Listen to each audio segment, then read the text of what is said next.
Hello friends, last lecture में हमने electrolysis and उसके फॉर्मूला के बारे में स्टडी किया था। अब हम उसके एग्जाम्पल देखेंगे। A solution of CuSO4 electrolyzed for 10 minutes with a current of 1.5 ampere. What is the mass of copper deposit at the cathode? यहाँ एम्पियर दे दिया है 1.5, तो आई हमको दे दिया है, टाइम दिया है जो मिनट में दिया है, जिसको हम सेकंड में कन्वर्ट करेंगे। हमारा फॉर्मूला, उसकी ट्रिक है QIT, ऐसा याद रखोगे तो ट्रिक से Q is equal to IT हो जाएगा। I 1.5 एंड टाइम हमको मिला 600, तो हमारा आंसर जो आया Q वो कूलम में आया 900 कूलम। अब उसको फेराडे में कन्वर्ट करने के लिए हमारा रिलेशन हमको मालूम है कि एक Faraday is equal to 96,487 coulomb, तो उससे हमको डिवाइड करना पड़ेगा, तो हमारा आंसर Q वो फेराडे में मिल जाएगा।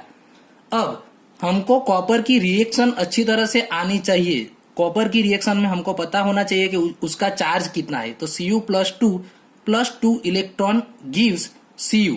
इससे हमको क्या पता चलता है कि यहाँ इलेक्ट्रॉन के कितने मोल है, तो इलेक्ट्रॉन के आगे 2 मोल है, यानी 2 फेराडे। एक इलेक्ट्रॉन होगा तो 1 फेराडे लिखेंगे, 2 इलेक्ट्रॉन है यानी 2 फेराडे। तो 2 फेराडे अगर हम इलेक्ट्रॉन पास करें तो कॉपर के आगे कितना मोल मिला, कॉपर के आगे 1 मोल मिला, तो 2 फेराडे से 1 मोल कॉपर मिलता है। अब 1 मोल कॉपर यानी कॉपर का एटॉमिक वेट है 63, कॉपर का एटॉमिक वेट है 63, तो उसको ग्राम में कन्वर्ट करेंगे तो 1 × 63 यानी ग्राम उसका मिल जाएगा 63, तो 1 मोल कॉपर और 63 ग्राम कॉपर लिख सकते। कितना, 2 फेराडे। 2 फेराडे में से 2 फेराडे कहां से आया, 2 इलेक्ट्रॉन है इसलिए, तो 2 फेराडे से 63 ग्राम कॉपर मिलता है, तो हमारे यहाँ 0.0093 फेराडे, उससे कितना ग्राम कॉपर, तो हमारा आंसर ये मिल गया। अब ये इंटेक्स क्वेश्चन है कि if a current of 0.5 ampere flows through a metallic wire for 2 hours, then how many electron would flow through the wire? तो यहाँ भी हमको एम्पियर दे दिया है, I is equal to 0.5 ampere. Time हमको यहाँ आवर में दिया है, तो उसको हम सेकंड में कन्वर्ट करने के लिए 2 बार 60 से मल्टीप्लाई करेंगे, तो हमारा ये सेकंड मिल गया। अब Q is equal to IT formula है, उसमें वो वैल्यू पुट कर देंगे, तो हमारा आंसर मिल गया 3600। अब हम ये जानते हैं कि 96,487 कूलम इज इक्वल टू 1 मोल यानी कि 6.02 मल्टीप्लाई 10⁻23 नंबर ऑफ इलेक्ट्रॉन। तो हमारे पास यहाँ कितने कूलम है, 3600, तो इससे कितने नंबर इलेक्ट्रॉन, तो यहाँ उसको 3600 मल्टीप्लाई 6.02 मल्टीप्लाई 10⁻23 आएगा और डिवाइड में आएगा ये।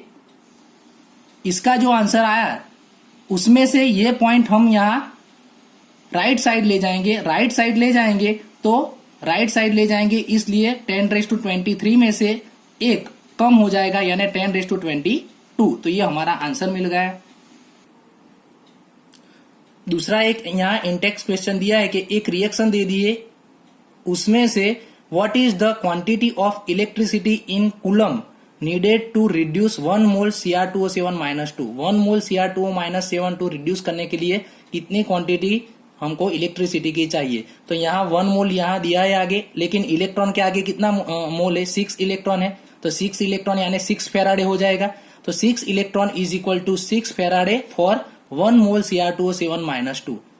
We know 1 faraday is equal to 96,487 coulomb, so यहाँ हमारे पास 6 फेराडे, तो 6 फेराडे यानी कितना कूलम, तो ये हमारा कूलम में आंसर आ गया। वो कूलम में आंसर आया यहाँ पॉइंट 1 2 3 4 5 पॉइंट हम लेफ्ट साइड ले जा रहे यानी 10⁵ आएगा, तो ये हमारा कूलम में आंसर आ गया। एक एग्जाम्पल एक्सरसाइज का है जो आपको घर से करना है, फर्स्ट एग्जाम्पल जैसा ही है, लेकिन उसमें यहाँ निकल की बात की है, तो निकल में एक तो ये बात याद रखने के Na+2 कहां से पता चला, Na+2, तो NiNO3 2 है, तो ये 2 ऊपर आएगा यानी Na+2 चार्ज है, तो Na+2 इलेक्ट्रॉन गिव्स Ni यानी कि 2 मोल इलेक्ट्रॉन में से 1 मोल निकल हमको मिलता है। और दूसरा उसका एटॉमिक वेट निकल का वो आपको दे दिया होगा। बाकी फर्स्ट एग्जाम्पल 3.10 है, वैसे ही एग्जाम्पल करना है।